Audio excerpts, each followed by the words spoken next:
अस्सलामुअलैकुम, welcome to my channel.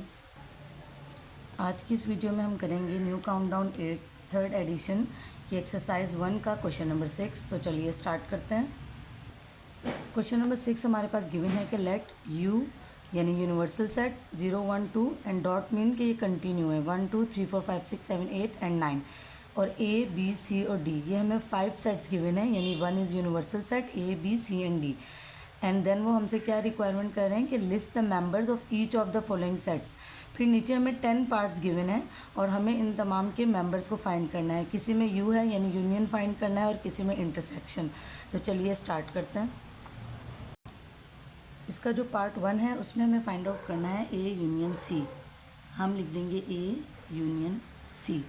इसको solve करने का अब ये तरीका है कि सबसे पहले हम लोग उसी तरह इसको लिखेंगे A union C equals to, सबसे पहले ए गिवन है तो हम ए का सेट लिख लेंगे, डैट इज़ 0 2 4 6 एंड 8। फिर यू है तो इसमें यूनियन का साइन आ जाएगा और सी यानी सी के सेट के एलिमेंट्स लिखने हैं 1 2 3 एंड 8। इन एलिमेंट्स को लिखने के बाद इन दोनों सेट्स का यूनियन फाइंड करना है, यानी कि दोनों सेट्स के एलिमेंट्स को हमने अरेंज करके लिखना होगा और जो अल्फा डिजिट्स पहले आते हैं उनको पहले और जो बाद में आते हैं उनको बाद में, यानी अरेंज करके like 0 1 2 3 4। Then there is no 5 in both sets तो हम 5 नहीं लिखेंगे, 6 and 7 is not present so we will also not write 7। 8 मौजूद है तो हम 8 लिख देंगे। तो ये हमारे पास फर्स्ट आ गया ए यूनियन सी, यानी ए का सेट और सी का सेट जो था उसको हमने अरेंज करके लिख दिया। अब हम करते हैं सेकंड पार्ट। सेकंड पार्ट में हमें फाइंड करने को दिया हुआ है ए यूनियन डी। इसी तरह अब हम यहाँ लिख देंगे A union D. A union D को एक साथ लिखने का मकसद यही होता है कि हम पहले एक सेट लिखेंगे फिर यूनियन का साइन और फिर डी का सेट, ठीक है। तो ए सेट हमारे पास क्या गिवन था, 0 2 4 6 8 and then we will put sign of union. और फिर डी का क्या हमारे पास सेट था 4 5 6 एंड 7। अब यूनियन में इनको भी हम अरेंज करके लिख देंगे तो कैसे होगा, 0 2 4 5 6 7 एंड 8, ठीक है। देखिए 1 दोनों सेट्स में नहीं मौजूद था इसलिए हमने नहीं लिखा, 3 दोनों सेट्स में नहीं था इसलिए नहीं लिखा, 4 5 6 7 एंड 8। अच्छा, अगर कोई ऐसा नंबर हो जो दोनों सेट्स में मौजूद हो जैसे कि 4, तो उनको भी जब हम लिखते हैं यूनियन में तो उसको जस्ट एक दफ़ा लिखा जाता है, ठीक है। अब हम इसका थर्ड पार्ट करते हैं जी। तो थर्ड पार्ट में अब हमें फाइंड करना है सी यूनियन डी। तो उसी तरह हम लोग पहले लिख लेंगे सी यूनियन डी इक्वल्स टू, सी में क्या है हमारे पास क्वेश्चन 1 2 3 एंड 8, ये 4 एलिमेंट्स गिवन है। Then union and D sets में हमारे पास हैं 4 5 6 एंड 7। अब हम इसको अरेंज करके लिख लेंगे 1 2 3 4 5 6 7 एंड 8, ठीक है। 1 2 3 4 5 6 7 और 8 इस सेट में मौजूद था तो उसको भी हम लिख देंगे। तो ये हमारे हो गए स्टार्ट के थर्ड पार्ट। अब हम फोर्थ पार्ट की तरफ मूव करते हैं जी। तो सी का यूनियन फाइंड करना है नेक्स्ट में यूनिवर्सल सेट के साथ। अब हमारे पास ये जो सेट्स गिवन थे ये मैंने एक पेज पे नोट डाउन कर लिए। तो सी सेट हमारे पास क्या था, 1 2 3 एंड 8।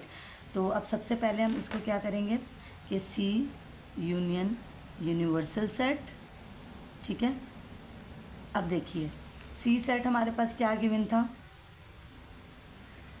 1 2 3 and 8, 1 2 3 and 8। अब हम इसमें क्या करेंगे, इसमें यूनियन का साइन शो करेंगे एंड यूनिवर्सल सेट हमारे पास कितने थे, 0 to 9, 0 to 9। सो 0 1 2, चाहे तो डॉट डॉट चल दें चाहे आप पूरे नंबर भी लिख सकते हैं, 0 1 2 3 4 5 6 7 8 एंड 9। अब यूनियन में इनको अरेंज करके लिखना है तो ये 0 से लेके 0 1 2 3 4 5 6 7 8 और देन आप 9 करके इसको यूँ इस तरह से भी कर सकते हो और पूरे नंबर्स को शो भी कर सकते हैं, ठीक है। अब हम इसका फोर्थ पार्ट स्टार्ट करते हैं, अब हम इसका फिफ्थ पार्ट करेंगे। ए यूनियन अच्छा, इसका मतलब होता है null set. Null set mean empty set, यानी कि ये एक ऐसा सेट होता है जिसमें कोई एलिमेंट मौजूद नहीं होता। ठीक है, तो A union null set equals to, सबसे पहले हम ए का सेट लिख लेंगे 0 2 4 6 and 8, 0 2 4 6 8, union will remain same and this is a null set, empty set. चाहे तो आप यहाँ पे यूँ एम्प्टी सेट बना दें और चाहे तो ये मतलब ये वाला साइन आप शो कर दें, दोनों तरीके सही हैं। अब हम इनको अरेंज करके लिखेंगे तो सिर्फ एक ही सेट में हमारे पास अल्फ़ाबेट्स हैं, तो वही उसी तरह आ जाएंगे, दैट इज़ 0 2 4 6 एंड 8। अब हम करते हैं इसका पार्ट नंबर 6, और जो पार्ट नंबर 6 है वो इंटरसेक्शन से रिलेट है, जिसमें क्वेश्चन है हमारे पास ए इंटरसेक्शन बी, यानी ए का इंटरसेक्शन फाइंड करना है बी के साथ। ठीक है, अब देखिए हमारे पास ए के क्या एलिमेंट्स थे, हमारे पास A intersection B. A set के हमारे पास एलिमेंट्स थे 0 2 4 6 एंड 8, और इसका इंटरसेक्शन हम निकालेंगे बी के साथ, और बी सेट में हमारे पास क्या थे 1 3 5 7 एंड 9। अब हम क्या करेंगे, इंटरसेक्शन मीन कि we have to find out the common elements, यानी जो दोनों में एक जैसा है। ठीक है, तो अगर हम देखें 0 यहाँ है, यहाँ मौजूद नहीं है, 2 यहाँ है, इस सेट में नहीं है, 4 6 8, यानी कोई एक भी एलिमेंट ऐसा नहीं है जो ए और बी दोनों में मौजूद हो। तो यहाँ पे हम क्या कर देंगे, हम लिख देंगे इट्स अ एम्प्टी सेट, यानी there is no common element between both of the sets. Okay, अब हम पार्ट नंबर 7 की तरफ मूव करते हैं। पार्ट नंबर 7 है हमारे पास बी इंटरसेक्शन सी। अब हमें बी का इंटरसेक्शन सी के साथ फाइंड करना है, तो हम लिखेंगे B intersection C equals to, B set है हमारे पास 1 3 5 7 9 एंड इंटरसेक्शन का साइन, और सी सेट हमारे पास गिवन है 1 2 3 एंड 8।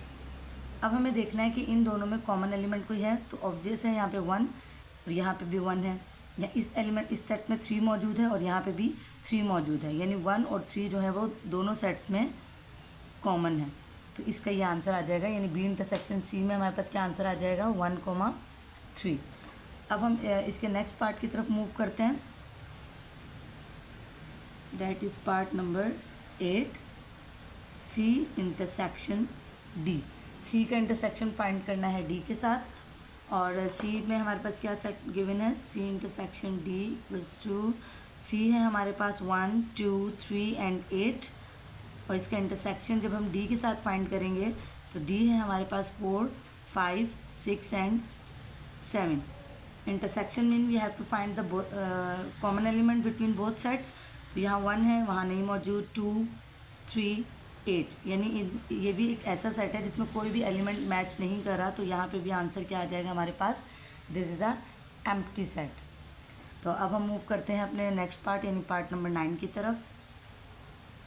जी, तो अगर हम इसका पार्ट नंबर 9 कर रहे हैं, तो बी इंटरसेक्शन नल सेट। ठीक है, अब हम क्या लिखेंगे, B intersection null set equals to B. अब बी सेट हमारे पास क्या था 1 3 5 7 9, 1 3 5 7 9 and intersection null set means empty set है, तो हम इसमें यहाँ पे एम्प्टी सेट ही शो कर देंगे। तो intersection mean we have to find out the common elements. अब जाहिर सी बात है, जब हमारे पास दूसरा सेट एम्प्टी है तो हम कॉमन एलिमेंट तो हरगिज़ फाइंड नहीं कर सकते, तो यहाँ पे भी हमारे पास क्या आ जाएगा आंसर में, नल सेट यानी एम्प्टी सेट। फिर हम इसका लास्ट पार्ट सॉल्व करते हैं। लास्ट पार्ट में हमारे पास है बी इंटरसेक्शन यूनिवर्सल सेट। ठीक है, अब हम देखेंगे कि बी इंटरसेक्शन नल सेट हमारे पास क्या आता है।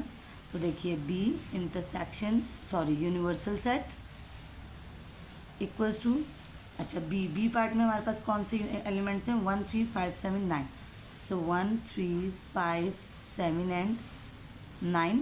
अब हम इसका इंटरसेक्शन लेंगे यूनिवर्सल सेट के साथ, और यूनिवर्सल सेट के एलिमेंट 0 to 9 हमारे पास प्रेजेंट हैं, 1 2 3 4 5 6 7 8 एंड 9। मैंने इसलिए मेंशन कर दिया ताकि जब हम कॉमन एलिमेंट फाइंड करें इंटरसेक्शन में तो हमें ज़रा आसानी हो जाएगी। देखिए अब 1 यहाँ मौजूद है, यहाँ पे भी मौजूद है, 3 present in both sets, 5 both sets, 7 present in both sets and 9 present in both sets. It means कि हमारे पास क्या आंसर आ जाएगा, 1 3 5 7 एंड 9। तो इस आज की वीडियो में हमने क्वेश्चन नंबर 6 के तमाम पार्ट्स को डिटेल से सॉल्व किया है। अगर आपको किसी भी क्वेश्चन में कोई भी प्रॉब्लम हो तो आप मुझसे कमेंट करके पूछ सकते हैं। और अगर आपको मेरी वीडियोस पसंद आती हैं तो प्लीज़ मेरे चैनल को लाइक कीजिए, सब्सक्राइब कीजिए और शेयर कीजिए। Thank you. अल्लाह हाफिज़।